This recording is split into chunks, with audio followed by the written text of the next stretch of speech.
Breadwinner ka rin ba na kagaya ko? Importante meron tayong life insurance or tinatawag na income protection. Dito makikita natin ang importance ng life insurance. Kasi if something happens to us, if I die too soon, ang tanong dyan, who will take care of your family? Siyempre, tayo ang nagpo-provide ng income sa pamilya. Paano pag may nangyari sa atin? Siyempre, financial loss ito sa ating pamilya. And of course, who will fund your children's education? Healthcare, shelter, food, and other needs. Yung mga pangangailangan nila, syempre tuloy-tuloy pa rin yan kahit na mamatay na ang breadwinner. Kaya importante, meron tayong fund na maiiwan sa kanila. And mangyayari to kung meron tayong life insurance. And of course, who will pay for hospital and funeral bills? Syempre, pag may nangyari sa breadwinner, may mga hospital bills tayong maiiwan and may mga expenses din sa funeral.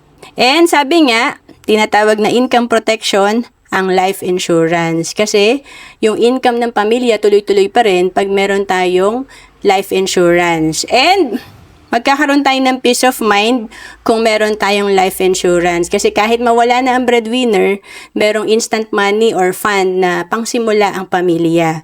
Kaya dito, sabi, provide proper protection, either investment man yan or insurance, para sa iyong pamilya while building up passive income or wealth. Siyempre, habang maliit pa ang ipon natin, importante meron tayong insurance para ito yung instant money na marireceive ng ating pamilya kung sakaling may mangyari sa atin.